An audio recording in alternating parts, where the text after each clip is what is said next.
Hello students, welcome to the official YouTube channel of Euphoria Academy. আশা করি আপোনালোকে ভালে আছে। সো ADRE 2.0 ফাইনাল রেজাল্ট আমি পালো আৰু ৰেজাল্ট পোৱাৰ লগে লগে যেটো সদায় হয় আৰু যে বহুত কেইজন ষ্টুডেণ্ট সুখী, তেখেতসকলে সাকসেসফুল, তেখেতসকলে নিজৰ তেখেতসকলে ফাইনালি ADRE 2.0 ক্ৰ্যাক কৰিলে। গ্ৰেড 3 গ্ৰেড 4 বেলেগ বেলেগ পোষ্টত এতিয়া পোষ্ট কেইটা আৰু লোকেশন কেইটা দিয়া নাই, নিশ্চয়কৈ বহুত সোনকালে দিব, 25-26 তাৰিখ মানত আমি গম পাম আৰু সো বহুতে সুখী। বাট তাতছে বহুত বেছি সংখ্যক ষ্টুডেণ্ট, মোটামুটি 20 গুণ 30 গুণ ষ্টুডেণ্ট বহুত আজিৰ দিনত বহুত মানে এটা বেয়া মাইণ্ডছেটত আছে আৰু কাৰণ কি তেখেতসকলে ভাবিছিল পাব বুলি,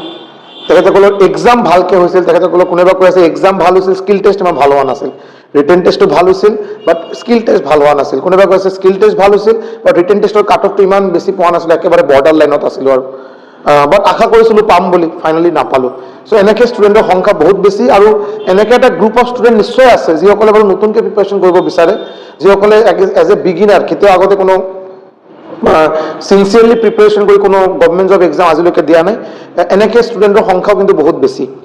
চ' ADRE 2.0 ৰেজাল্ট অহাৰ পিছত বহুত মেছেজ পালোঁ, বহুত হোৱাটছএপত, ফেচবুকত বহুত মেছেজ পালোঁ, টেলিগ্ৰামত, যে ছাৰ কেনেকৈ কি কৰিম ছাৰ, বহুত এটা আশা আছিল যে ADRE 2.0 ক্ৰেক কৰিম, নহ'ল। আকৌ আৰু আমি চবেই চাই আছোঁ, এইটো কোনো মিছা কথা কৈ লাভ নাই, আপোনালোকে নিশ্চয়কৈ চাই আছে বাৰু যে ADRE 1.0 যদি চায় বা ADRE 2.0 যদি চায়, ADRE প্ৰচেছ বা আসাম পুলিচৰ যদি এক্সাম্পল লয়, এইটো কিন্তু আপোনাৰ 6 মাহ 7 মাহ প্ৰচেছ নহয়। নটিফিকেশ্যন ওলোৱাৰ পৰা এক্সাম হোৱালৈকে, মেৰিট লিষ্ট ওলোৱা, স্কিল টেষ্ট হোৱা, এইটো বাৰু 2 বছৰ 2.5 বছৰ এটা দীঘলীয়া প্ৰচেছ। আৰু নেক্সট ADRE 3.0 কোনেও এইটো একজেক্টলি এটা অফিচিয়েলি ক'ব নোৱাৰে, বাট এটা হিউজ এটা চান্স আছে যে এইটো বাৰু CBT 1 CBT 2 দুটা ৰাউণ্ডত হ'ব আৰু চ' তেন্তে প্ৰচেছটো আৰু অলপ দীঘলীয়া হ'ব পাৰে, হয়নে? ইয়াৰ ওপৰত 2026ত আমাৰ ইলেকশ্যন আছে। চ' গোটেইকেইটা ফেক্টৰ চাই পিনে এইটো বহুত ষ্টুডেণ্টৰ এতিয়া কনফিডেঞ্চ একেবাৰেই মানে ডাউন, যে এতিয়া কি কৰিম ছাৰ, বহুত আশা আছিল যে এইটো হ'ব বুলি, নহ'ল। আকৌ 2.5 বছৰ এটা দীঘলীয়া প্ৰচেছ, ইফালে ঘৰৰ পইচাৰ প্ৰয়োজন, মা দেউতা বয়স হৈ আছে, এতিয়া পইচাৰ প্ৰয়োজন, কেনেকৈ বস্তুখিনি এতিয়া লৈ যাব পাৰোঁ। চ' বহুতৰ এটা বাৰু কনফিউজিং এটা চিটুৱেশ্যন, কি কৰিম কি নাই এনেকৈ এটা অৱস্থা আৰু চ' বহুতকেইটা কুৱেশ্যন পালোঁ। গোটেইকেইটা কুৱেশ্যন বা গোটেইকেইটা কুৱেৰিজৰ এনচাৰ দিয়াটো সম্ভৱ নহয়, বাট কেইটামান কুৱেশ্যন মই শ্বৰ্ট লিষ্ট কৰিছোঁ এই পাৰ্টিকুলাৰ ভিডিঅ'ত এনচাৰ দিবলৈ, নিশ্চয়কৈ মই ট্ৰাই কৰিম। মোৰ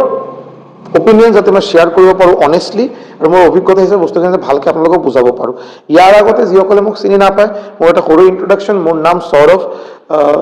সৌৰভ, মই ভৌমিক, মই কোকৰাঝাৰৰ পৰা বিলং কৰোঁ। মই আপোনাৰ বিগত 7 বছৰৰ বেছি হ'ল as a station master Indian ৰেলৱেছত ছাৰ্ভিচ দি আছোঁ। মই RRB NTPC 2015 RRB NTPC মই ক্ৰেক কৰিছিলোঁ as a station master, SSC CGL 2017 Tier 1 Tier 2 clear কৰিছিলোঁ, বাট যেহেতু RRB মানে ৰেলৱেত চাকৰি পালোঁ, ইয়াৰ পিছত Tier 3, এই সময়ত বাৰু Tier 1 Tier 2 Tier 3 আছিল, 3টা ৰাউণ্ড আছিল। যেহেতু ৰেলৱে জইন কৰিছিলোঁ, এই পিছত আকৌ SSC CGLত লাষ্ট ৰাউণ্ডটো দিয়া নহ'ল, বিকজ ঘৰৰ ওচৰত ৰেলৱে বাৰু ঘৰৰ ওচৰত থকা এটা সুবিধা মোক দিলে আৰু ইয়াৰ বাহিৰত মই বাৰু বিগত 6 বছৰৰ বেছি হ'ল বিভিন্ন অনলাইন আৰু অফলাইন প্লেটফৰ্মত ক্লাছেছ প্ৰভাইড কৰি আছোঁ ফৰ গভৰ্ণমেণ্ট জব এক্সপিৰিয়েঞ্চ। আৰু আজিলৈকে 130 জনৰ বেছি এই ADRE 2.0 যদি ৰেজাল্ট যদি প্লাছ কৰা হয়, মোটামুটি আজিৰ দিনত 160 প্লাছ 160 জন ষ্টুডেণ্টৰ বেছি আজিলৈকে বাৰু চাকৰি পালে। অ'কে, চ' এতিয়া কথা হ'ল কেইটামান কুৱেশ্যন, যে ছাৰ ফাৰ্ষ্ট এটা কুৱেশ্যন পালোঁ যে ছাৰ ADRE নিচিনা এটা এক্সামৰ কাৰণে, এইটো ADRE কাৰণে ক'ব পাৰে, এইটো আসাম পুলিচ SI কাৰণে ক'ব পাৰে, বেলেগ বেলেগ নহয়। আসাম পুলিচ SI বা ADRE 3.0 যদি এনেকৈ এটা লেভেলৰ এক্সাম ক্ৰেক কৰাৰ বাবে যদি প্ৰিপাৰেশ্যন কৰোঁ, মই দিনত কিমান ঘণ্টাকৈ পঢ়িব লাগে, যে হাউ মেনি আৱাৰ্ছ আমি ডেইলি কিমান ঘণ্টাকৈ পঢ়িব পাৰিলে আমাৰ ঠিক ঠাকে প্ৰিপাৰেশ্যন হ'ব, চাব। এইটো বাৰু ন' ডাউট ভেৰি কৰে ফ্ৰম পাৰ্চন টু পাৰ্চন, এইটো বেলেগ বেলেগ এটা ডেটা মই দিব পাৰিম, বিকজ ডিপেণ্ড কৰে যে আপুনি কিমানখিনি টাইম দিব পাৰিব। আপুনি এজন বেলেগ এটা কিবা বেলেগ কামত আপুনি ইনভল্ভ হ'ব পাৰে, প্ৰাইভেট জবত ইনভল্ভ থাকিব পাৰে আপুনি, বা কোনোবা বাৰু এতিয়া গ্ৰেজুৱেশ্যন কৰি আছে, কোনোবা বাৰু মাষ্টাৰ্ছ কৰি আছে, চ' তেখেতসকলে অলৰেডি বেলেগ ঠাইত অকুপাইড আছে, হয়নে? চ' তেখেতসকলে দিনত কিমান টাইম দিব, যিটো ভেলু এটা পাম। আৰু যিসকলে বাৰু ফুল টাইম প্ৰিপাৰেশ্যন কৰিব, বেলেগ কোনো প্ৰেছাৰ নাই, ঘৰৰ পৰা বাৰু 2 বছৰৰ কাৰণে মানে দিলে আৰু যে তুমি প্ৰিপাৰেশ্যন কৰিব বিচাৰা, প্ৰিপাৰেশ্যন কৰা, কোনো আপত্তি নাই, বঢ়িয়াকৈ প্ৰিপাৰেশ্যন কৰা। চ' অবভিয়াছলি টাইমটো বেলেগ বেলেগ হ'ব, বাট মই ক'ম বাৰু ADRE নিচিনা এক্সামৰ কাৰণে যদি আপুনি যদি 3 ঘণ্টা 4 ঘণ্টাকৈ যদি ডেইলি দিব পাৰে, more than sufficient because এতিয়াৰ পৰা যদি আপুনি প্ৰিপাৰেচন ষ্টাৰ্ট কৰে যেটো কৰা প্ৰয়োজন বেছি পোষ্টপন কৰা মানে আপুনি নিজৰ আকৌ সেম ভুলে কৰিব আৰু যি ভুলটো বাৰু বহুতে বাৰু এডিআই 2.0 সময়ত কৰিছে বহুতে এডিআই 1.0 এক্সামত কৰিছে যে এক্সামৰ নোটিফিকেশনৰ কাৰণে ওয়েট কৰিছিল বহুত মানে তেতিয়াৰ পৰা প্ৰিপাৰেচন এক্সাম নোটিফিকেশনৰ পৰা ষ্টাৰ্ট কৰা মানে অলৰেডি মানে বহুতৰ পৰা মই পিছত আহি গলো বিকজ বহুতে বাৰু বহুত দিনৰ আগৰ পৰা এবছৰ ডেৰ বছৰ আগৰ পৰা প্ৰিপাৰেচন ষ্টাৰ্ট কৰে সো তেখেতসকলৰ যেটো লেভেল অফ প্ৰিপাৰেচন বহুত ভাল হ'ব আৰু সো এতিয়াৰ পৰা প্ৰিপাৰেচন আপোনালোকক ষ্টাৰ্ট কৰাৰ প্ৰয়োজন নিশ্চয়কৈ ষ্টাৰ্ট কৰাৰ প্ৰয়োজন 3-4 ঘণ্টা পৰা দিলে 3-4 ঘণ্টাকে আপোনাৰ ডেইলি দিব পাৰে মোৰ দেন সাফিচিয়েন্ট ক্লিয়াৰ ডেইলি কেইটাকে সাবজেক্ট পঢ়িব লাগে কোশ্চেন কেইটা যেটো মই নোট ডাউন কৰিছো বাৰু কেইটাকে ডেইলি সাবজেক্ট পঢ়িব চাব এটো আকৌ নিজৰ ওপৰত বাৰু মোৰ যেটো অপিনিয়ন বা মোৰ যেটো সাজেশন দুটা সাবজেক্টৰ বেছি এদিনত লব না লাগে আপনি ৰিজনিং কৰিছে ৰিজনিং কৰোতে কেতিয়াবা অলপ বোৰিং লাগিব 2 ঘণ্টা ৰিজনিং কৰিলে বোৰিং লাগি আছে আপনি অলপ জিএস পঢ়ক হিষ্ট্ৰি পঢ়িব নেক্সট দিন আপনি ম্যাথ স্টাৰ্ট কৰিলে ম্যাথ কৰোতে বোৰিং লাগে আছে আপনি অলপ ইংলিশ পঢ়ক সো দুটা সাবজেক্ট লোৱা মানে সাফিচিয়েন্ট বাট মোস্ট ইম্পর্টেন্ট মই কম রিভিজন যাতে আপনি এভরি 20 ডেজ 20 দিন গ্যাপে গ্যাপে যাতে একটা রিভিজন সাইকেল যাতে চলে আপনি যিমানখিনি বস্তু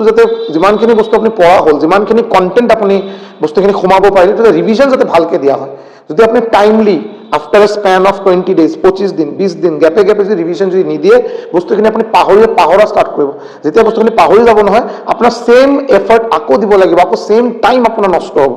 সো আপনি ৰিভিজন যদি দি থাকে বস্তুখিনি মনত থাকিব এক্সামত আপোনাৰ সুবিধা হ'ব সো কন্টিনিউয়াস রিভিজন দিয়া 20 দিন 25 দিন গ্যাপে গ্যাপে গোটেই সিলেবাস গোটেইখিনি বস্তু যেটো আপনি ইমান দিন লৈকে মানে পঢ়া হৈছে আৰু ৰিভিজন দিয়ক ইয়াৰ পিছত আকৌ নতুন কন্টেন্ট শিকিব আৰু ক্লিয়াৰ হৈ গ'ল ওকে নেক্সট এটা আছে স্যাৰ ম্যাথছ আৰু ৰিজনিং কেনেকৈ স্টাৰ্ট কৰিম কোন চ্যাপ্টাৰৰ পৰা স্টাৰ্ট কৰিম ওকে চাব ম্যাথছ আৰু ৰিজনিং স্টাৰ্ট কৰাটো মই সদায় এইটো কওঁ ইজি চ্যাপ্টাৰ কেইটাৰ পৰা স্টাৰ্ট কৰক বহুত বেছি কমপ্লিকেটেড কৰাৰ প্ৰয়োজন নাই বহুত বেছি কমপ্লিকেটেড কৰিব নালাগে বাৰু ইজিৰ পৰা স্টাৰ্ট কৰক প্ৰিপাৰেচনটো বাৰু এটা এক্সামৰ কাৰণে যেটো প্ৰিপাৰেচন আমি কৰো তো বহুত বেছি কমপ্লিকেটেড প্ৰসেস নহয় আমি নিজৰ ভুলৰ বাবে এটো কমপ্লিকেটেড হয় আদাৰওয়াইজ এটো সিম্পল প্ৰসেস জাস্ট আপনি কনসিস্টেন্সি মেইনটেইন কৰক ডিসিপ্লিন মেইনটেইন কৰক বস্তুখিনি লাহে লাহে হৈ থাকিব ম্যাথছ আৰু ৰিজনিংৰ বাবে আপুনি বেসিক কেটা চ্যাপ্টাৰ ম্যাথছৰ যেনেকৈ অ্যাৰিথমেটিকৰ percentage ratio proportion time and work হয়নে ইয়াৰ পিছত time speed and distance boat and stream এই ধৰণৰ chapter simple interest compound interest এইবিলাক অ্যাৰিথমেটিকৰ চ্যাপ্টাৰ আমি গম পাওঁ যে কোয়ান্টিটি অ্যাপটিটিউডৰ দুটা পাৰ্ট হয় ম্যাথছৰ দুটা পাৰ্ট এটা হয় বাৰু আপোনাৰ অ্যাৰিথমেটিক আৰু এটা এডভান্স মেথড আপুনি জিওমেট্ৰি হয়নে এলজেব্ৰা কোঅৰ্ডিনেট জিওমেট্ৰি ট্ৰিগোনোমেট্ৰি মেনসুৰেশন পাবো এইকেইটা চ্যাপ্টাৰ স্টাৰ্টিংত কৰিব নালাগে বাৰু আপুনি আগতে অ্যাৰিথমেটিক দি স্টাৰ্ট কৰক অ্যাৰিথমেটিক যেতিয়া আপুনি মোটামুটি 8টা 10টা চ্যাপ্টাৰ হ'ব আৰু তেতিয়া আপুনি এডভান্স মেথডত যাব পাৰে ইয়াৰ আগত প্ৰয়োজন নাই ঠিক আছে প্ৰ্যাকটিস ভালকে কৰক ম্যাথছ কিন্তু মোট দেখা বাৰু আজিলৈকে বাৰু যেটো চাই আছো বাৰু ম্যাক্সিমাম স্টুডেন্ট যদি 20 জন স্টুডেন্ট 25 জন স্টুডেন্টে যদি মোট তাতে আহি কয় স্যার মই এডিআরই ক্র্যাক কৰিব পৰা নাই বা এডিআৰই কাৰণে প্ৰিপাৰেচন কৰিছিলো ইমান ভালকে প্ৰিপাৰেচন হোৱা নাই এই বছৰ কেনেকৈ কৰিম তেখেতসকলৰ এটা কমন এটা অপিনিয়ন থাকে 25 জনৰ ভিতৰত মোটামুটি 20 জন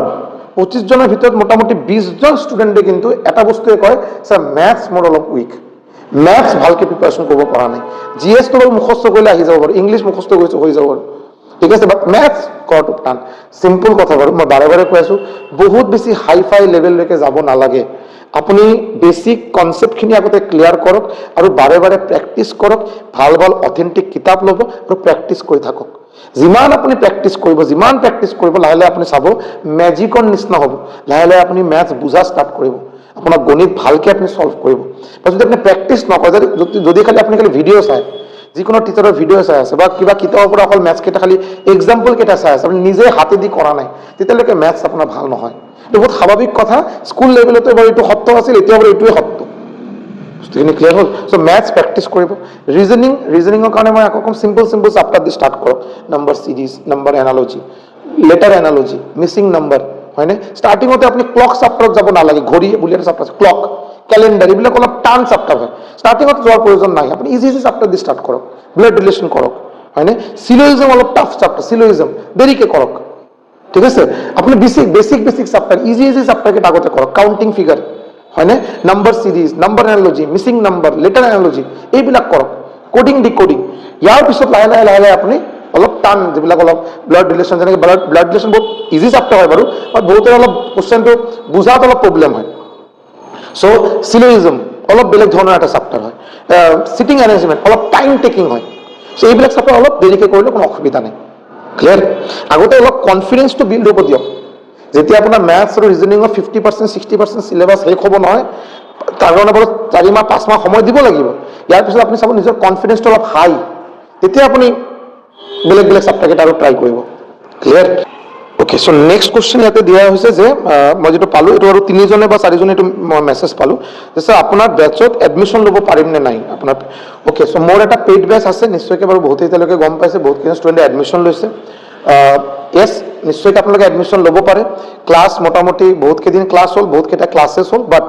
যদি আজিৰ দিনত বা কোনোবা নতুনকৈ এডমিশ্যন ল'ব বিচাৰে নিশ্চয়কৈ ল'ব পাৰে, বিকজ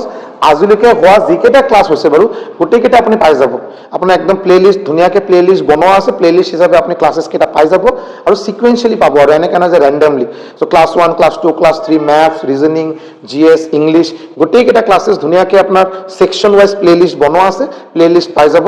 আপুনি ফাৰ্দাৰ যদি কিবা ইনফৰমেশ্যন লাগে নিশ্চয়কৈ যিটো নম্বৰ ইয়াতে আপুনি চাব পাৰিছে 6900578215, 6900578215, এই নম্বৰত আপুনি হোৱাটছএপ কৰিব, ফাৰ্দাৰ ডিটেইলছ মই আপোনাক তাতে দি দিম আৰু। ক্লিয়াৰ হৈ গ'ল?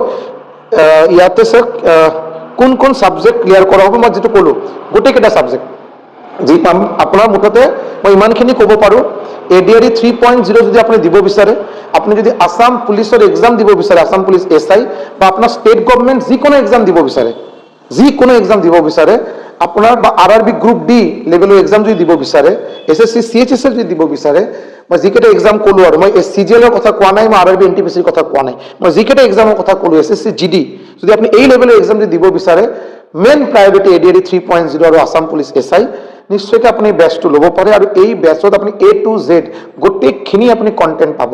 ছেপাৰেটকৈ আপোনাৰ কোনো কিতাপ বা বেলেগকৈ কিবা নোটছ একো আপোনাৰ পাৰ্চেছ কৰিব নালাগে, গোটেইখিনি আপুনি ইয়াতে পাই যাব আৰু গোটেইখিনি। ক্লাছেছ কেইটা অসমীয়াত লোৱা হয়, অসমীয়াত বস্তুখিনি বুজোৱা হয়, বুজোৱাৰ কাৰণে যদি কিবা ষ্টুডেণ্ট লাগে যদি মই হিন্দীতো বুজাই দিওঁ বস্তুখিনি। চ' লেংগুৱেজ যাতে কোনো প্ৰব্লেম নহয়। চ' নিশ্চয়কৈ আপুনি এতিয়া যদি ল'ব বিচাৰে নিশ্চয়কৈ ল'ব পাৰে, তাতে কোনো প্ৰব্লেম নহ'ব। ফৰ ফাৰ্দাৰ ডিটেইলছ যিটো মই নম্বৰ দিলোঁ 6900578215, এই নম্বৰত আপুনি এবাৰ হোৱাটছএপ কৰি ল'ব। ক্লিয়াৰ? ওকে স্যাৰ, ADRE 3.0 কি দিলে? ADRE 3.0 বাবে প্ৰিপাৰেশ্যন কৰিম না কিবা প্ৰাইভেট চাকৰিৰ কাৰণে? ওকে ওকে, বহুত টাইম নষ্ট হয় স্যাৰ ঘৰত। ওকে, চ' আৰু এটা কুৱেশ্যন, এইটো বহুত কমন কুৱেশ্যন, বহুতৰে এইটো কমন কুৱেশ্যন। কুৱেশ্যনটো হ'ল যে স্যাৰ আমি দুখীয়া ঘৰৰ এজন ল'ৰা বা এজন ছোৱালী, ADREৰ বাবে বহুতখিনি টাইম দিলোঁ, এবছৰমান টাইম দিলোঁ, 1.5 বছৰমান টাইম দিলোঁ, বাট ভাগ্যই ছাপোৰ্ট নকৰিলে আজিৰ দিনত চাকৰি নহ'ল। এতিয়া যদি আকৌ কিবা গভৰ্ণমেণ্ট জব এক্সামৰ কাৰণে প্ৰিপাৰেশ্যন কৰা ষ্টাৰ্ট কৰোঁ, তেতিয়া আকৌ 2-2.5 বছৰ 3 বছৰ এটা দীঘলীয়া প্ৰচেছ, কি কৰিম স্যাৰ? আকৌ 3 বছৰ দিয়াটো সম্ভৱ নহয়, 2 বছৰ দিয়াটো মোৰ কাৰণে সম্ভৱ নহয়। ছোৱালীসকলৰ এটা প্ৰব্লেম হয়, আমাৰ মধ্যবিত্ত মিডিল ক্লাছ ফেমিলিৰ যিটো ছ'চাইটি, তাতে কি হয়, ছোৱালী যদি 27 বছৰ 28 বছৰ হয়, ঘৰৰ পৰা বিয়াৰ এটা প্ৰেছাৰ আহে, চাকৰি নহ'ল বিয়া ঠিয়া কৰা, আৰু তেতিয়া মা দেউতাৰ প্ৰেছাৰটো অলপ কমে, এনেকৈ এটা কমন এটা মেণ্টেলিটি আমাৰ সমাজত আছে। ইয়াৰ লগত যিসকলে ল'ৰাসকলৰ কাৰণে টেনশ্যনটো আৰু বেছি, বিকজ তেখেতসকলক ফেমিলি চলাব লাগিব। মা দেউতা অলৰেডি বুঢ়া হ'ল, এতিয়া ফেমিলি চলোৱাৰ কাৰণে এই ল'ৰাই বাৰু মেইন হোপ, মেইন আশাই ল'ৰাই চলাব। আৰু ল'ৰাই বাৰু এই পাৰ্টিকুলাৰ এজন ল'ৰা এই কমপ্লিট ফেমিলি এতিয়া চলাব লাগে। ADRE বা বেলেগ কিবা এক্সামৰ কাৰণে প্ৰিপাৰেশ্যন লৈ আছিল, চাকৰি নহ'ল, এতিয়া কি কৰিব? আৰু এইটো বাৰু বহুত এটা ক্ৰিটিকেল চিটুৱেশ্যন, বহুত ক্ৰিটিকেল চিটুৱেশ্যন, মানুহক বাৰু ভিতৰৰ পৰা একেবাৰে খাই দিয়ে আৰু, হয়নে নাই? মই এটা কথা ক'ম বাৰু, আৰু এইটো মোৰ একদম ব্যক্তিগত, এইটো প্লিজ আপোনালোকে বেয়াভাৱে নল'ব কথাখিনি। মই এজন মিডিল ক্লাছ ফেমিলিৰ পৰা বিলং কৰোঁ, মই ইঞ্জিনিয়াৰিং কৰিছোঁ এডুকেশ্যন লোন লৈ, মোৰ দেউতা এজন প্ৰাইভেট স্কুলৰ ক্লাৰ্ক আছে।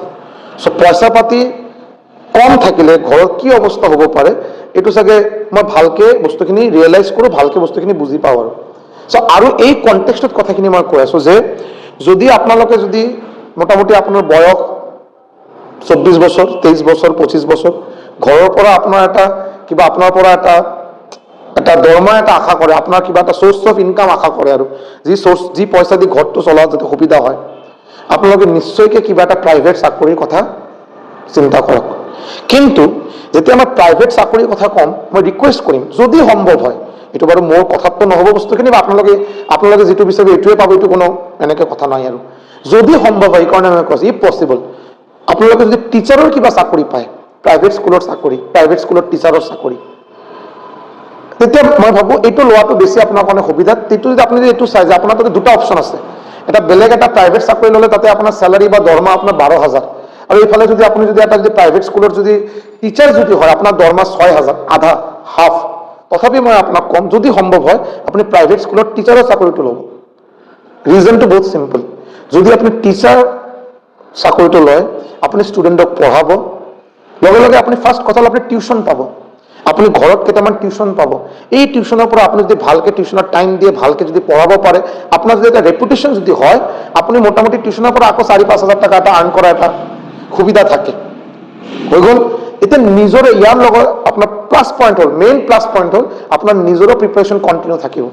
আপুনি যেতিয়া এটা 6, 7, 8, 9, 10 এই লেভেল অফ ষ্টুডেণ্টক যেতিয়া আপুনি মেথছ কৰাব ছায়েন্স কৰাব আপুনি GS কৰাব ছ'চিয়েল ষ্টাডিজ পঢ়াব হয়নে ইংলিছ পঢ়াব আপোনাৰ গ্ৰামাৰ আপোনাৰ social science geography history polity আপোনাৰ মেথছ আপোনাৰ ছায়েন্স যি ছাবজেক্ট আপুনি পঢ়াব এই ছাবজেক্টটো অট'মেটিকেলি আপোনাৰ ষ্ট্ৰং হ'ব মই নিজে বাৰু ক্লাছ 10ৰ ষ্টুডেণ্টক পঢ়াওঁ 9ৰ ষ্টুডেণ্টক পঢ়াওঁ apart from government job experience government জবটো বাৰু ইউফৰি একাডেমি বা গভৰ্ণমেণ্ট জবক পঢ়াই আছোঁ 7 বছৰৰ বেছি হ'ল কিন্তু মই স্কুলৰ ষ্টুডেণ্টক ক্লাছ 11-12ৰ মেথছ কৰাওঁ ফিজিক্স কৰাওঁ এইফালে ক্লাছ 9-10ৰ মেথছ ছায়েন্স এডভান্স মেথছ আমাৰ সেৱা বোৰ্ডৰ এডভান্স মেথছ কৰাই আছোঁ তাতে মোৰ নিজে বাৰু বহুত এজ এ টিচাৰ মই বহুত বেছি এটা মই কনফিডেঞ্চ পাওঁ যে মই যেতিয়া ক্লাছ 11-12ৰ মেথছ কৰাব পাৰোঁ 11-12ৰ ফিজিক্স কৰাব পাৰোঁ চ' মই গভৰ্ণমেণ্ট জব লেভেলৰ মেথছ কৰাটো মোৰ কাৰণে অকণ টান হোৱাটো কথাই নহয় চ' এটা ভিতৰৰ পৰা কনফিডেঞ্চ এটা আহে as a human being as a teacher যিটো আপোনাৰ কাৰণে এটা মেজিকৰ নিচিনা কাম কৰিব পাৰে হয়নে আৰু চ' টিচিং প্ৰফেশ্যনত যোৱা মানে আপোনাৰ প্ৰিপাৰেশ্যনখিনি তেতিয়া ইমান ডাইভাৰ্ট নহয় ভালকৈ প্ৰিপাৰেশ্যনখিনি চলাই যাব পাৰিব 1 নম্বৰ কথা আৰু 2 নম্বৰ কথা হ'ল ভগৱান নকৰক কিবা কাৰণত আপোনাৰ ADRE 3.0 ক্লিয়াৰ নহ'ল বস্তুখিনি প্লিজ ডিমটিভেট নহ'ব মই জাষ্ট আপোনাক ফেক্টখিনি কৈ আছোঁ বাৰু যদি কিবা কাৰণত আপোনাৰ ADRE 3.0 ক্লিয়াৰ নহয় টিচিং এনেকৈ এটা প্ৰফেশ্যন যি প্ৰফেশ্যনত আপুনি গ্ৰ' কৰাৰ হিউজ এটা চান্স হিউজ এটা স্কোপ আছে যদি আপোনাৰ যদি কেপাবিলিটি থাকে আপোনাৰ কেপাবিলিটিৰ ওপৰত আপোনাৰ যিটো গ্ৰ'থ হ'ব এজ এ টিচাৰ দুজন মানুহে আপুনি চিনি পাব সমাজত আপোনাৰ ৰেপুটেশ্যন হ'ব আৰু আজি বাৰু 2জন পঢ়িব নেক্সট বছৰ আপোনাৰ 2জনৰ পৰা আৰু 2জনে ক'ব গ'লে 4জন আহিব 8জন আহিব এই যে গ্ৰ' কৰা এই যে গ্ৰ'থৰ এটা যে স্কোপ থাকে এইটো টিচিং প্ৰফেশ্যনত বহুত ভালকৈ থাকে চ' ভগৱান নকৰক কিবা কাৰণত যদি আপোনাৰ যিটো আপোনাৰ ড্ৰিম বা যিটো কাৰণে আপুনি প্ৰিপাৰেশ্যন কৰিব আপুনি ADRE 3.0 কাৰণে যদি প্ৰিপাৰেশ্যন কৰে যদি কিবা কাৰণত যদি মিছ হয় নিশ্চয়কৈ মিছ হ'ব নালাগে এতিয়াৰ পৰা যদি প্ৰিপাৰেশ্যন কৰে হাই চান্স যে আপুনি ক্লিয়াৰ কৰিব বাট কিবা কাৰণত যদি মিছ হয় আপোনাৰ এনেকৈ এটা প্ৰফেশ্যনত আপুনি অলৰেডি থাকিব যি প্ৰফেশ্যনত আপোনাৰ 1 বছৰ 2 বছৰৰ এটা অভিজ্ঞতা আছে আৰু টিচিং প্ৰফেশ্যনত অভিজ্ঞতা বহুত মেটাৰ কৰে আজিৰ দিনত আপুনি চাব মই কোনো এইটো কৰি কোৱা নাই হা কিবা এনেকৈ নাভাবিব ছাৰ নিজৰ কিবা অহংকাৰ কৰিবা কিবা কৰি নহয় মই জাষ্ট বস্তুখিনি আপোনাক বুজাৰ ট্ৰাই কৰিছোঁ আজিৰ দিনত আমাৰ অসমত গভৰ্ণমেণ্ট জব প্ৰিপাৰেশ্যন কৰা ইউটিউব চেনেলৰ কোনো নাম্বাৰ নাই বহুত কেইটা আছে ইয়াৰ মাজত বহুত ভাল ৰেপুটেড আৰু এক্সপিৰিয়েঞ্চ টিচাৰ আপুনি পাব যিসকলে বাৰু আজিৰ দিনত যিসকলে চাকৰি পালে তেখেতসকলে বাৰু তেখেতক ক্ৰেডিট দিয়ে ছাৰ আপোনাৰ কাৰণে মোৰ মেথছটো ভাল হ'ল আপোনাৰ কাৰণে ছাৰ মোৰ GS এনেকৈ বাৰু টিচাৰৰ সংখ্যা আমাৰ অসমত ভাল কেইজন আছে আৰু তেখেতসকলে সঁচাকৈ ভালকৈ পঢ়ায় বাট ইয়াৰ লগতে বহুত কেইটা এনেকৈ ইউটিউব চেনেল আছে জাষ্ট এনেই চলাই আছে এনেই জাষ্ট কিবা কিবি আৰু মানে সনচিনি কেছ খোলা আছে এনেকৈ টাইপৰ কিবা নিউজ দিয়ে আৰু থাম্বনেইলটো মিছগাইডিং থাম্বনেইল হয় তাতে ADRE 3.0 নটিফিকেশ্যন ওলাই গ'ল আপুনি যেতিয়া ভিডিঅ'ত যাব একো নাপাব আৰু হয়নে তাৰপিছত আকৌ 5জন-6জন মান কমেণ্ট কৰিব আপুনি কি থাম্বনেইল দিলে ADRE 3.0 ক'ত নটিফিকেশ্যনৰ কথা আপুনি ক'লে উল্টাটো আপুনি নিজৰ পেইড বেচৰ কথাই কৈছে চ' এনেকৈ চেনেলৰ সংখ্যা আমাৰ অসমত আজিৰ দিনত বহুত বেছি হয়নে এতিয়া আপুনি চাব যিসকলে বাৰু ভাল টিচিং দিয়ে যিসকলে বাৰু সঁচাকৈ ভাল টিচাৰ যেনেকৈ আপোনাৰ অভিজিত নিশ্চয়কৈ অভিজিত ছাৰ আপুনি চবেই চিনি পায় অভিজিত ছাৰ এজন ভাল মেথছৰ টিচাৰ SPK ছাৰ তেখেতে বহুত ভাল ৰিজনিং পঢ়ায় হয়নে মই যিমানখিনি মই গম পাওঁ মই বাৰু তেখেতৰ নিজৰ ক্লাছটো কৰা নাই মই ষ্টুডেণ্টৰ পৰা যিমানখিনি গম পাওঁ বা তেখেতৰ ফিডবেকৰ পৰা যিমানখিনি গম পাইছোঁ হয়নে চ' এনেকৈ বহুত ভাল টিচাৰ আছে যিসকলে সঁচাকৈ বহুত বঢ়িয়াকৈ পঢ়ায় চ' আপোনালোকে যদি নিজৰ ফিল্ডত যেতিয়া আপুনি টিচিং প্ৰফেশ্যনত সোমাব আপুনি যদি নিজৰ এনেকৈ এটা ভাল এটা ৰেপুটেশ্যন বিল্ড কৰিব পাৰে আপোনাৰ নিজৰ ইলাকাত নিজৰ সমাজত আপোনাৰ নাম কিন্তু লাহে লাহে গ্ৰ' কৰিব আৰু এইটো আপুনি যদি কিবা কাৰণত বেলেগ কিবা বস্তু নহয় যদি ভগৱানে যদি ফেভাৰ নকৰে যদি এইটো আপুনি এটা ফুল টাইম প্ৰফেশ্যন হিচাপে নিশ্চয়কৈ ল'ব পাৰে ইয়াত পইচা আছে ইয়াত ভাল এমাউণ্ট আপুনি এটা আৰ্ণ কৰাৰ সুবিধা পাব যদি আপুনি ভাল টিচাৰ হয় এইটো বিজনেছ হিচাপে ল'লে দিগদাৰ টিচিংটো যদি বিজনেছ হিচাপে ল'লে দিগদাৰ বিজনেছ নহয় এইটো এটা নবেল কজ হয় পঢ়োৱাটো বাৰু চবে পঢ়াব নোৱাৰে মই ভাবোঁ বাৰু মই যদি নিজক কওঁ মই বহুত বড়া টিচাৰ হৈ গৈ মই ক'লে মই ডাঙৰ টিচাৰ নহওঁ মোক যেতিয়া বাকী ষ্টুডেণ্টে মোক ক'ব সৌৰভ ছাৰে সঁচাকৈ ভাল পঢ়ায়, সৌৰভ ছাৰৰ পৰা বহুতকেইটা বস্তু শিকিব পাৰিছোঁ, আজি এটা চাকৰি হ'ল ভালকৈ, যেনেকৈ মই কোনো গৰ্বকৈ কোৱা নাই, জাষ্ট মই এটা ডেটা এটা দি আছোঁ। মোৰ ইউফ্ৰ একাডেমি বহুত সৰু এটা কোচিং চেণ্টাৰ, 2টা ৰুমৰ কোচিং চেণ্টাৰ, ইয়াৰ লগত কেইজনমান বহুত মানে गिने चुने कुछ स्टूडेंट मेरे पास ऑनलाइन क्लास करते हैं। मैं हजारों स्टूडेंट को नहीं पढ़ा सकता, मेरे पास वो इंफ्रास्ट्रक्चर भी नहीं है। मैं बहुत कम स्टूडेंटों पढ़ाई, बट आजिलैके मैं वेस्ट बेंगलर बहुत केजन स्टूडेंटे मोर पर क्लास करिले, बिहारर बहुत स्टूडेंटे करिले, बिकज रेलवेत आसो तो रेलवेत अपना बेलेग बेलेग ठाईर मानुर लगत लग पोৱা যায়, তেখেতসকলে নিজৰ ৰিলেটিভছ নিজৰ ভাই ভণ্টি কেতিয়াবা মোৰ ক্লাছ কৰাৰ কাৰণে অনলাইন ক্লাছৰ কাৰণে এনৰোল কৰাইছে। সো আজিলৈকে বাৰু বহুত কেইজন চাকৰি পালে। ৰিচেণ্টলি যোৱাকালিৰ কথা বাৰু ৱেষ্ট বেংগল PSCৰ বাৰু ৰেজাল্ট দিলে, যদি মোৰ কথা ট্ৰাষ্ট নাই এবাৰ চেক কৰি চাব ইণ্টাৰনেটত, ৱেষ্ট বেংগল PSC ৰেজাল্ট দিলে, তাতে বাৰু মোৰ মোটামুটি 8জন, এতিয়ালৈকে গম পোৱা মতে 8জন ষ্টুডেণ্টৰ ফাৰ্ষ্ট ৰাউণ্ড ক্লিয়াৰ হ'ল, যিটো বাৰু এটা ভাল লেভেল অফ এক্সাম, ঠিক আছে। চ' মই অকল অসমৰ ষ্টুডেণ্ট পঢ়াই আছোঁ এনেকৈ নহয় বাৰু, মই বিহাৰৰ ষ্টুডেণ্ট পঢ়াইছোঁ, আমাৰ অসমৰ যেনেকৈ ADRE কাৰণে বহুত ষ্টুডেণ্টে, যেনেকৈ ADRE 2.0 কথা যদি মই কওঁ, অফলাইন আৰু অনলাইন মিলাই মোটামুটি 240জন ষ্টুডেণ্ট মোৰ তাতে ক্লাছ কৰিছে। 240, বহুত বেছি নহয়, 240। এই 240জনৰ ভিতৰত টোটাল 26জনে চাকৰি পালে, গ্ৰেড 3 আৰু গ্ৰেড 4 মিলাই টোটাল 240জনৰ ভিতৰত 26জন চাকৰি পালে। এতিয়া যদি আপুনি সিলেকশন ৰেশিও যদি চায় 10% সিলেকশন ৰেশিও, যেটো কিন্তু বহুত ভাল নম্বৰ বুলি এটা মই ভাবোঁ। মই কোনো নিজৰ ফালৰ পৰা কোনো এক্সেজাৰেট নম্বৰ দিয়া নাই। আপোনালোকে আজিৰ দিনৰ ল'ৰা ছোৱালী আপোনালোকে নিশ্চয়কৈ চায়, যেতিয়া বাৰু কিবা এটা যেতিয়া এটা ৰেজাল্ট যেতিয়া ওলায়, সব চেনেলে যিকোনো চেনেলে কওক গুগল ফৰ্ম শ্বেয়াৰ কৰিব আৰু ইয়াৰ পিছত কিবা কিবি কৰি নিজৰ এডভাৰটাইজ কৰিব যে মোৰ পৰা হায়েষ্ট নম্বৰ অফ সিলেকশন মোৰ কোচিং চেণ্টাৰৰ পৰা হৈছে বা আমাৰ ইউটিউব চেনেলৰ পৰা হৈছে, হয়নে? তাতে আপুনি যদি ভালকৈ যদি অলপ ট্ৰেইনটো চাই যদি এনেকৈ পাব। আৰু আমাৰ কোকৰাঝাৰ এনেকৈ হৈছে ৰিচেণ্টলি, যে এজনে কৈছে যে এটা নাম নকওঁ বাৰু, coaching centre, reputed coaching centre, branded coaching centre, তেখেতে কৈছে যে এই ষ্টুডেণ্ট বাৰু আমাৰ পৰা ক্লাছ লৈ বাৰু ADRE ক্ৰেক কৰিলে। তাৰপিছত এজন ষ্টুডেণ্টে এইটো আকৌ ফেচবুকত টেগ কৰি দিছে যে মই কেতিয়াও বাৰু এই কোচিং চেণ্টাৰত এদিনৰ কাৰণে ক্লাছ কৰা নাই, মোৰ ফটো ক'ৰ পৰা পালে বা মোৰ নামটো ক'ৰ পৰা দিলে মই গম নাপাওঁ। চ' মই এইবিলাক 2 নম্বৰী কৰা, বিকজ মই বাৰু প্ৰফেচনেলি মই এজন টিচাৰ নহয়, প্ৰফেচনেলি মই এজন ষ্টেচন মাষ্টাৰ। মোৰ ঘৰ চলোৱাৰ কাৰণে যিটো পইচা লাগে সেইটো ৰেলে মোক দিয়ে, আৰু ৰেলে বাৰু বহুত দিয়ে, ৰেলৰ যিটো চেলাৰী বহুত দিয়ে বাৰু। টিচিং মই কৰা আউট অফ পেশ্যন, এইটো মোৰ ভাল লাগে। যোৱাকালি মোৰ নাইট ডিউটি আছিল, 1 মিনিটো বাৰু ৰেষ্ট কৰাৰ টাইম পোৱা নাই, গোটেই ৰাতি ট্ৰেইন চলাইছোঁ। আজি আকৌ নাইট ডিউটি আছে, আজি বাৰু এতিয়া বাৰু মোটামুটি গধূলি বাৰু 2টামান বাজে, ভিডিঅ' বাৰু ৰাতি আপলোড হ'ব আজি এতিয়া গধূলি 2টামান বাজে। মই ৰাতিপুৱাৰ পৰা 1 মিনিটো এতিয়া ৰেষ্ট কৰা নাই, এতিয়া যাম ইয়াৰ পৰা ক্লাছ ৰেকৰ্ড কৰি ভাত খাই 2 ঘণ্টামান ৰেষ্ট কৰি আকৌ নাইট ডিউটি কৰাৰ কাৰণে যাম। এইটো মোৰ ভাল লাগে, এইটো মোৰ ভাল লাগে কৰোঁতে, মোৰ টিচিং কৰোঁতে মোৰ ভাল লাগে। চ' যিসকলে বাৰু এনেকৈ টিচাৰ আছে তেখেতসকলে নিশ্চয়কৈ, মই নিজৰ কথা কোৱা নাই দেই, মই বেলেগৰ কথা কৈছোঁ, যিসকলে ভাল টিচাৰ তেখেতসকলে নিশ্চয়কৈ চুজ কৰক, তেখেতৰ পৰা গাইডেন্স লওক, নিশ্চয়কৈ আপুনি চাকৰি পাব, চাকৰি নোপোৱালৈকে থাকিব নোৱাৰে। বাট বিজনেছ যিসকলে বিজনেছ কৰে তাতে নাযাব, আৰু তাতে কিন্তু লাভ নাইগৈ, ঠিক আছে। অ'কে, চ' যিটো কুৱেশ্যন আছিল যে বেলেগ কিবা এটা চাকৰিৰ কাৰণে সন্ধান কৰা ঠিক হ'ব নেকি, মই ক'ম য়েছ। যদি আপুনি ADRE কাৰণে যদি প্ৰিপাৰেশ্যন কৰিব বিচাৰে, আপুনি আছাম পুলিচৰ কাৰণে প্ৰিপাৰেশ্যন কৰিব বিচাৰে, বাট আপোনাৰ ঘৰত পইচাৰ প্ৰয়োজন, আপুনি নিশ্চয়কৈ এটা ছাইড বাই ছাইড কিবা এটা কৰক। প্ৰেফাৰেবলি মই ক'ম টিচাৰ হোৱাত ট্ৰাই কৰক, প্ৰাইভেট এটা স্কুল এটা পিছত তাতে দৰমহা কম দিলেও তাতে সোমাই যাওক, লগতে টিউশ্যন কেইটা কৰক, আপোনাৰ ভাল হ'ব, আপোনাৰ গ্ৰ'থ হ'ব, ইয়াৰ লগে লগে প্ৰিপাৰেশ্যনটো চলাই যাব। বাট যেতিয়া আপুনি বেলেগ এটা কোম্পানীত, বেলেগ কিবা প্ৰাইভেট কোম্পানীত সোমাব নহয়, আপোনাক ইমান প্ৰেছাৰ দিব, আপোনাৰ পঢ়া শুনাৰ প্ৰতি মটিভেশ্যনটো বেয়া হৈ যাব। চ' এইবিলাক আপুনি যদি সম্ভৱ হয় এভইড কৰা অলপ ট্ৰাই কৰিব। Okay, ADRE 3.0 ওলাবনে? নিশ্চয়কৈ ওলাব। আমাৰ CM ছাৰে ৰিচেণ্টলি এটা ফেচবুক লাইভত পোষ্ট দিছে, তাতে চবেই এইটো বাৰু বহুতে কৈ আছে যে তাতে ADRE 3.0 উল্লেখ কৰা নাই, আছাম পুলিচৰ উল্লেখ কৰা হৈছে, বেলেগ আৰু এক্সামৰ উল্লেখ কৰা হৈছে, মেনশ্যন কৰা হৈছে, ADRE 3.0 মেনশ্যন কৰা নাই। মই কৈ আছোঁ যদি আপুনি এই এটা পাৰ্টিকুলাৰ ফেচবুক লাইভৰ ৰেফাৰেঞ্চ লয়, মই আপোনাক এনেকৈ 2-3টা ফেচবুক লাইভ বা তেখেতৰ প্ৰেছ মিট দেখাব পাৰোঁ, যি প্ৰেছ মিটত অনাৰেবল CM ছাৰে কৈছে বাৰু যে ADRE 3.0 আহিব, ডাঙৰ এটা নিযুক্তি আহিব বুলি কৈছে। আৰু ADRE 3.0 অহাটো স্বাভাৱিক, এইটো বহুত কমন এটা কথা বাৰু, ইয়াতে মই কোনো পলিটিক্সৰ কথা ক'ব বিচৰা নাই, বাট নৰ্মেল লজিক। 2026 ইলেকশ্যন আছে, আমাৰ জুবিন দাক লৈ এতিয়া বহুত চিটুৱেশ্যনটো বহুত গৰম,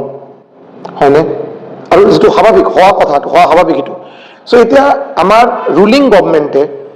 তেখেতে নিশ্চয়কৈ ভাল কাম কৰিছে, বাট তেখেতসকলে নিশ্চয়কৈ জানে যে যদি আমাৰ যিসকলে ইয়াং যিবিলাক আমাৰ চিটিজেন, তেখেতসকলে আমাক ভোট কিয় দিব, বা তেখেতসকলৰ পৰিয়ালে আমাক ভোট কিয় দিব যদি মই তেখেতক চাকৰি দিব নোৱাৰোঁ, চাকৰি কিবা এটা প্ৰতিশ্ৰুতি দিব নোৱাৰোঁ যদি। সো এটলিষ্ট আপোনালোকে মিলাই চাব মোৰ কথাখিনি আপোনাৰ ইলেকশ্যন হোৱাৰ আগত ADRE 3.0 নটিফিকেশ্যন নিশ্চয় ওলাব চাকৰি নহয় চাকৰি আপোনাৰ হ'ব দেৰিকে 2026 মোটামুটি লাষ্টৰ ফালে হ'ব ইয়াৰ আগত নহয় বাট নটিফিকেশ্যন আপোনাৰ ইলেকশ্যনৰ আগত ওলোৱাটো খাটাং মোৰ কথাখিনি আপোনালোকে চাই ল'ব মিলাই চাই ল'ব আৰু ঠিক আছে সো ADRE 3.0 নিশ্চয়কৈ হ'ব কিন্তু প্ৰিপাৰেশ্যন আপুনি প্লিজ পোষ্টপন নকৰিব এতিয়াৰ পৰাই কৰক এতিয়াৰ পৰা প্ৰিপাৰেশ্যন ষ্টাৰ্ট কৰক क्लियर कि आपका बैच में क्या क्या इंक्लूड है ये तो ऑलरेडी मैं आंसर दिया चारों का जो जो आपको ADRE असम पुलिस के लिए जो जो चीज चाहिए होगा सब चीज A to Z आपको मेरे बैच में मिलेगा एक्स्ट्रा आपको doubt clearing sessions mock test everything मिलेगा ठीक है demo class in your batch हाँ স্টার্টিংত বাৰু এই প্ৰভিজনটো ৰাখা নাছিলো বাৰু বাট এতিয়া আৰু নতুন এটা প্ৰভিজন হ'ল যে যদি কোনেবা যদি চেক কৰিব বিচাৰে স্যাৰ আপোনাৰ ক্লাছটো মই ল'ব বিচাৰো বাট যদি সম্ভৱ হয় আপুনি এটা ডেমো ক্লাছ দিয়ক নিশ্চয়কৈ আপোনাক এটা নহয় তিনিটা ডেমো ক্লাছ দিয়া হ'ব অলৰেডি যিকেইটা ক্লাছ আমাক ষ্টুডেণ্টক প্ৰভাইড কৰা হৈছে এটা ক্লাছত আপুনি গম নাপাব ভাল বেয়া কেনেকৈ গম পাব বিকজ এই পাৰ্টিকুলাৰ টপিকটো আপুনি জানে না নাজানে হয় না নাই তো মই আপোনাক অলপকৈ কৈ পিনে আপুনি কি আপোনাৰ বস্তুখিনি ভাল লাগিব কি আপোনাৰ ভাল ইমপ্ৰেশ্যন মই কৰিব পাৰিম চ' আপোনাক তিনিটা আপোনাক ডেমো ক্লাছ প্ৰভাইড কৰা হ'ব সাব চাব আগতে এইটো কাৰণে কোনো পইচা পাতি লেনদেন নাই পেইড ক্লাছৰ পৰা তিনিটা ক্লাছ আপোনাক প্ৰভাইড কৰা হ'ব এই তিনিটা ক্লাছ যদি আপোনাক ভাল লাগে তেতিয়া আপুনি এডমিশ্যনৰ কাৰণে মোৰ লগত কণ্টেক্ট কৰিব কেনেকৈ কণ্টেক্ট কৰিব অলৰেডি মই নম্বৰ দিলোঁ 6900578215 এই নম্বৰত হোৱাটছএপ কৰিব ফাৰ্দাৰ ডিটেইলছ যিবিলাক লাগে মোক সুধিব মই আপোনাক কৈ দিম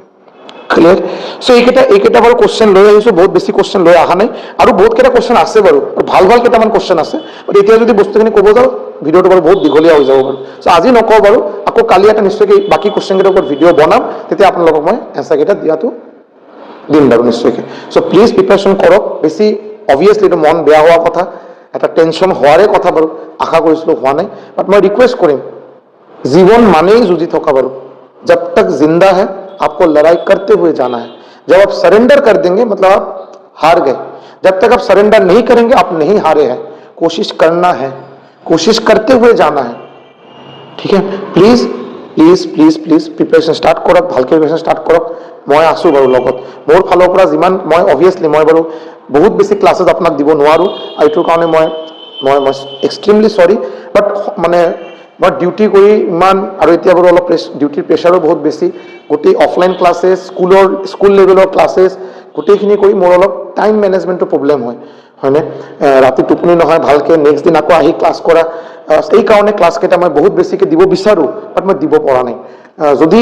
মই কিবা এটা প্লেন কৰি আছোঁ বাৰু যদি বস্তুখিনি মিলাব পাৰোঁ নিশ্চয়কৈ আপোনাক বেছিকৈ ক্লাছেছ দিম ভালকৈ ক্লাছেছ দিম কোৱালিটি ক্লাছেছ দিম যাতে আপোনালোকৰ সুবিধা হয় সো টিল দেন ভালকৈ পঢ়া শুনা কৰক যদি চেনেলটো ভাল লাগে যদি ক্লাছৰ ভিডিঅ'কেইটা যদি আপুনি ভাল পায় নিশ্চয়কৈ লাইক কৰিব আৰু প্লিজ ছাবস্ক্ৰাইব কৰিব আপোনালোকে ভিডিঅ'টো চাই লাইক কৰে বা কমেণ্ট দিয়ে বাট ছাবস্ক্ৰাইব নকৰে হাম্বল ৰিকুৱেষ্ট যদি ভিডিঅ' ভাল পায় মোৰ ক্লাছেছকেইটা চাই ভাল পাই আছে যদি কিবা লাভ পাই আছে যদি আটাইতকৈ ডাঙৰ কথা যদি কিবা লাভ পাই আছে তেতিয়া নিশ্চয়কৈ ছাবস্ক্ৰাইব কৰিব থেংক ইউ ছ' মাছ